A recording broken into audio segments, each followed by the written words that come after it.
to a new episode of Melt. I'm Ritvika Gupta shooting from home. This past week, Group M ESP, the Entertainment, Esports and Sports Division of media agency Group M, released its Sporting Nation 2021 report. It's an initiative that gives us an overview of the state of play in the sports sponsorship industry in India. The report takes into consideration sponsorship spends, celebrity endorsement, and media spends on sports properties. Here are some highlights.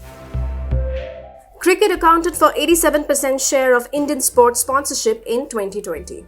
Ad spends on TV, digital and print media contributed to 3,657 crore rupees, which accounts for 62% of the total spends.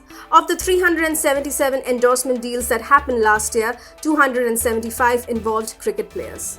To talk more about the report, Anant Rangaswamy, editor of Melt, is in conversation today with Vinit Karnik, head sports, esports and entertainment, Group M South Asia. Let's get ready to melt with Vinit Karnik.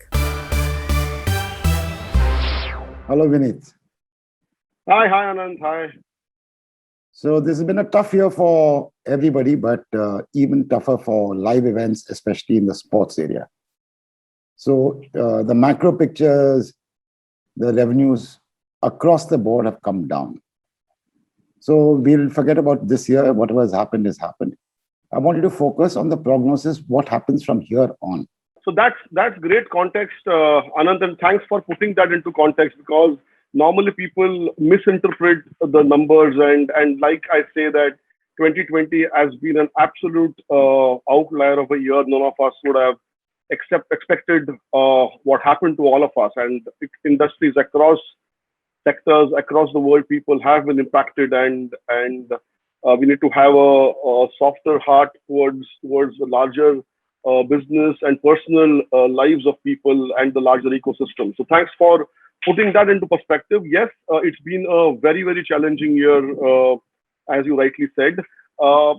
Having said that, I think if you pull back a bit, and we always call our report, which is in this context, the Sporting Nation in the making. That's what we call it. And way back in 2012-13, when we actually embarked that journey and said that in India we do need a report like that, is from a lens of evangelizing the sports business. And that was the lens in which we said that a lot of things are coming together. A lot of people are interested in sports. Live sports have always been on top of everybody's radar. While India was a bit behind, but obviously cricket was a sport which we all embraced.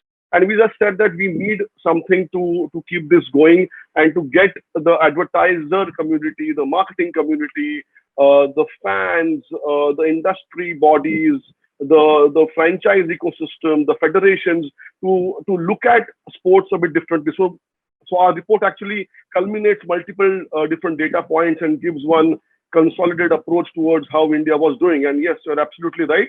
2019 was a great year. Compared to that, 2020 is a bit challenging, and we all know that. Having said that, Anand, I don't think we have much to worry about it, because 2020 has been a bad year for across sectors, multiple business, and so is sports and live sports, right?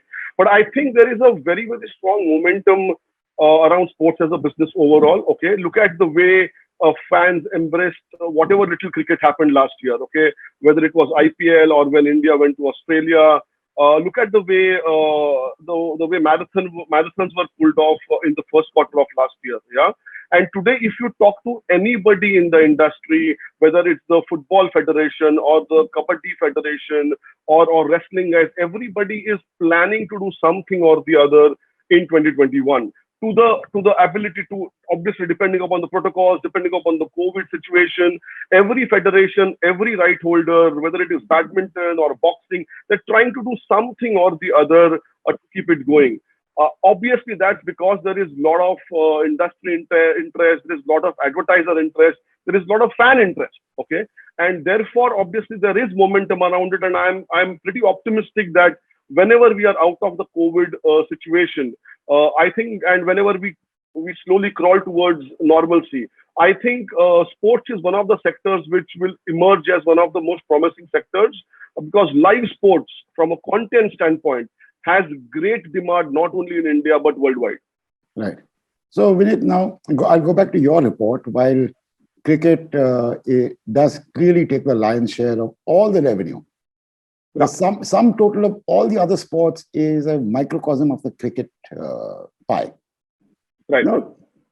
I've heard this. I was there at your first report.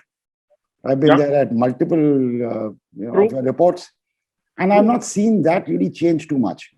You've got, you say viewer interest. We have seen, say, the NBA, which is still struggling. You've seen the FA Cup or Champions League, which is still struggling. Now, what will it take for money to flow to these sports to make it as big as it could be? Sure. So, some part of what you said, Anant, is absolutely true. But some part of it, I would just give you a perspective in terms of how to look at those lenses. See, we always knew that in 2012, 2013, when the emerging sport ecosystem came alive, okay, with the likes of Indian Super League, with the likes of Pro Kabaddi League, and so on and so forth, and we had Badminton League as well. We always knew that the emerging sport ecosystem would take 7 to 10 years before it matures, right? Because obviously cricket as an overall journey has been a journey of over 2.5, 3 decades, right? So obviously I'm saying that the emerging sport ecosystem, if it would have taken 10 years, that was not a bad time frame for it to, create some kind of a, dent, so to say, from a revenue standpoint. Having said that, leagues like Kabaddi, leagues like ISL were on an absolutely right trajectory in 2019. Okay, the revenues that a Pro Kabaddi League showed or wrote in the books, or the revenues that ISL wrote in the books, were not bad at all, considering those were only 5-6-year-old leagues, right? So therefore, there was a phenomenal amount of momentum. Okay, please understand that most of the emerging sporting leagues had a title sponsor for upwards of 3 to 4 years. Now that's sustainability, right? Most of you look at the numbers from a television reach standpoint, whether it was Kabaddi or ISL, the reach numbers was upwards of 250 million. The IPL sits at about 405 million, but any other league having a reach of about 250 million plus is not a small number, right? From any standards, right? So from that standpoint, I would want to believe that we were and we are on the right track, okay? And come the good times, maybe in the later part of the year, hopefully, we will see a similar amount of action for most of the emerging leagues to come ahead. Yes, it may have taken a hit in short term, but in the middle and long term, I think we are a market which is a very, very strong homegrown market. We have a homegrown demand, which is a very, very good news. Now everyone talks about cricket, right? Now look at cricket in multiple different countries. Okay, look at various different cricketing leagues that are played across the country. Okay, the question is, do they have local demand? To me, whether it is sport or any live content, it needs to have a very, very strong local demand in the market you exist or in the market you have grown. I think from that standpoint, there is a very, very strong demand within India for our own leagues, for our own sporting ecosystem. And that basically builds my confidence that we are on the right track. We are on the right trajectory in terms of growth and sustainability of the sporting ecosystem. So tell me, one of the areas which I watch closely out of curiosity is the fan activation or the audience activation. This is an area I watch closely. And since I'm a huge fan of, say, the EPL, I look at the 5,000 things that every club is doing to activate and engage with fans. Now, I don't see that in India with the IPL. There's Mumbai Indians, which does a little bit, Chennai Super Kings, which does a little bit, but not much else. What is preventing marketers from being brave about getting into the activation area, which is perhaps more sticky than just the eyeball area? Yeah, that's a very, very fair observation, Anant, and I think that's a need gap. Okay, that's definitely a need gap from our country standpoint, and I would attribute it to some of the learnings that we have had in the IPL ecosystem for over the last. This is the 14th season, so about 13 seasons on. I think that's a learning and definitely a need gap that I would see. So fan engagement, how can you mobilize or how can you monetize a fan? Is something which we have lots to catch up on. I think COVID would have given a lot of marketeers, lot of industry bodies who run the sport in our country time to think about how can they engage fans better, how can they engage fans through non-live content better, I would see. What all can they do to arrest the fan in outside of the live content ecosystem is something are the questions that even I have on mind, and that those are absolute valid questions to put forward to the industry, and to me that's the headroom to grow. I definitely see that headroom for us to grow. Very limited activations have happened in that. I would not say more than about.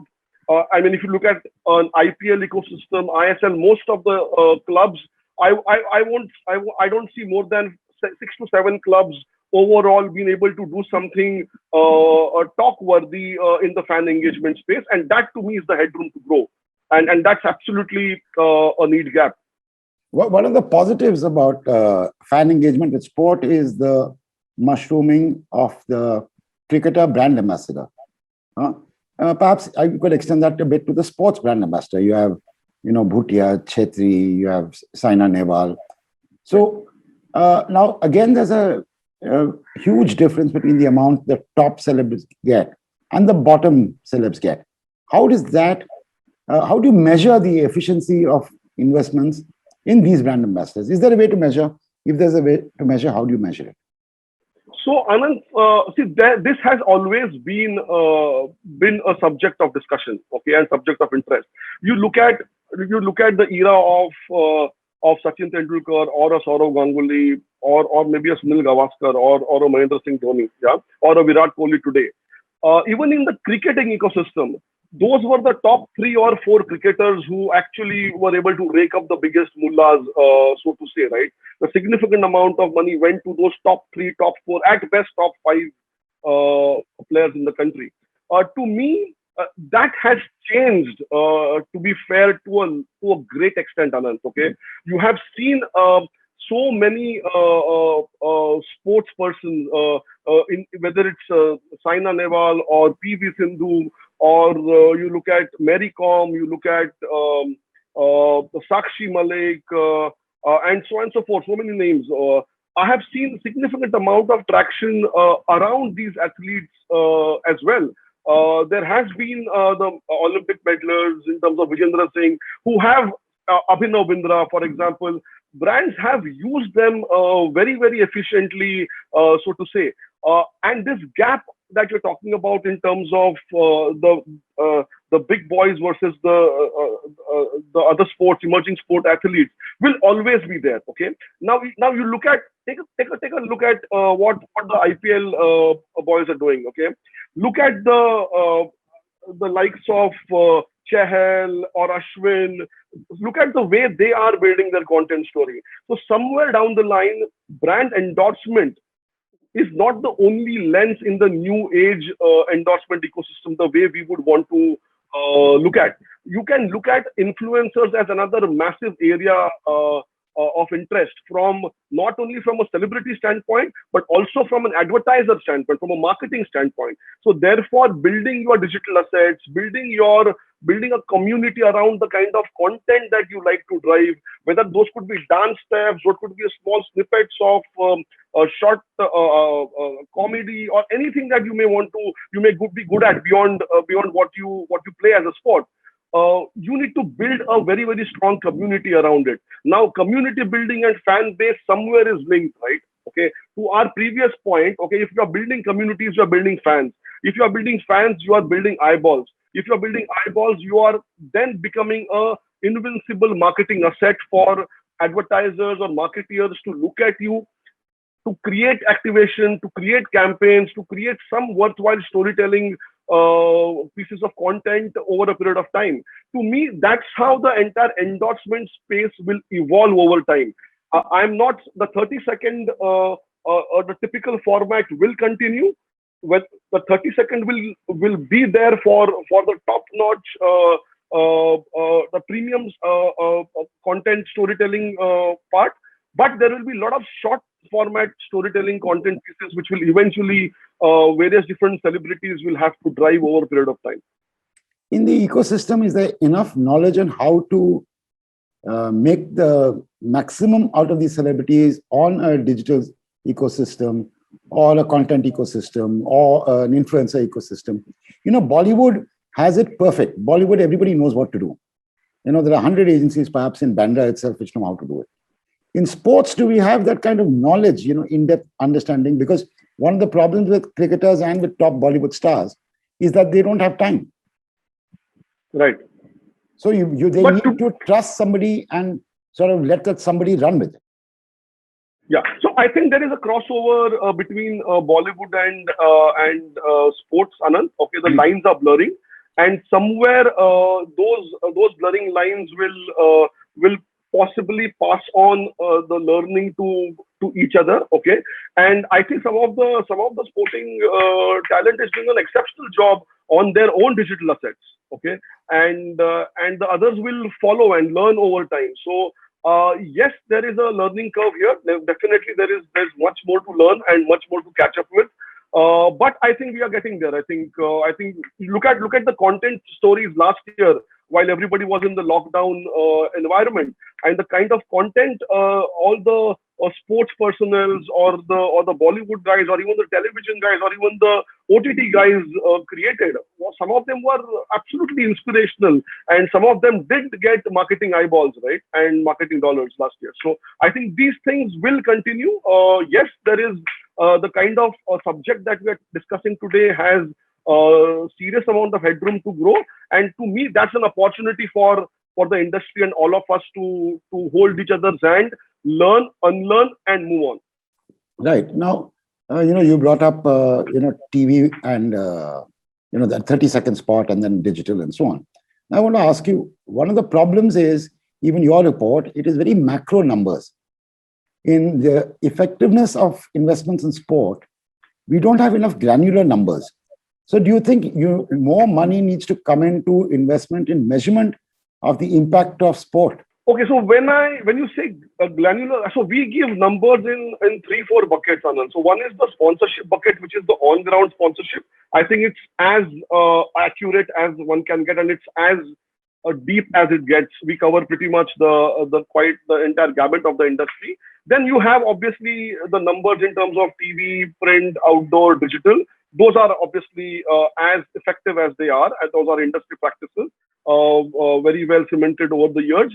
I think the lacuna is in the measurement ecosystem of how do you make sense of these numbers to actually look at the efficiency of the sport business.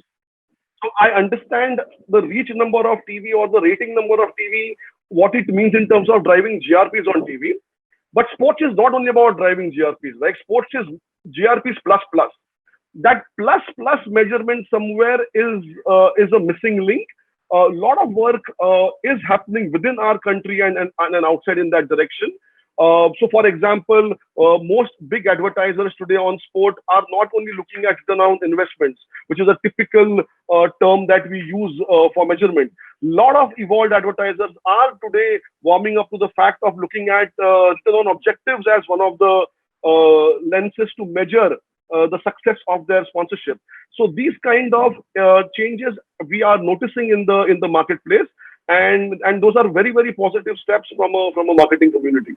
Now, one of the things, we spoke about IPL being 13, 14 years old. Now, One of the extraordinary parts of IPL is that you look at the first 5 years, none of those sponsors is involved in the sport today. Okay. Now, that is unusual because if you look at an EPL or you look at other major leagues around the world, and you find the people who make investments, they're there. Now, for example, Heineken or Budweiser and so on, they've been associated with sports for 30 years, 40 years. Now, what do you think is provoking people dropping out of their involvement with a particular sport, not necessarily IPL? Okay, so I will say it a bit differently. Okay, Sure. So my observation is it was not a 5-year window, it was a 10-year window. Okay, so there are at least 3 advertisers which are big advertisers who have actually used IPL very, very effectively, consistently for 10 years. Okay, but Okay, so now to your example of football and some of the European investments. Okay, so I am of an opinion that the life cycle of an advertiser and an advertiser's objective with a sport may change every 5 years. It is not a hard and fast rule in 2021 that you need to take a 10-year or a 15-year or a 20-year position to be able to derive benefits out of that sport. Okay, to me, it's not about a sports sponsorship, but what do you do with that sponsorship, right? So as long as you are able to create an affinity with your audience or your fans through that sport, I think it's fine. Okay.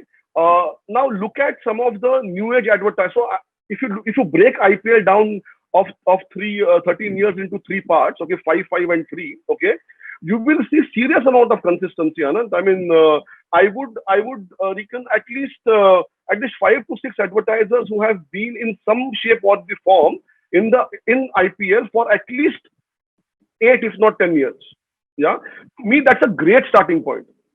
And with the digital ecosystem, with the objectives of brands changing, I think we should take a step back and look at a 5 or a 10-year window, and not necessarily look at some of those practices which were observed in the Western world maybe 2 decades back. Some things will change, some things will get disrupted over time. So 5 to 10-year window in my mind today is a good window, Anand.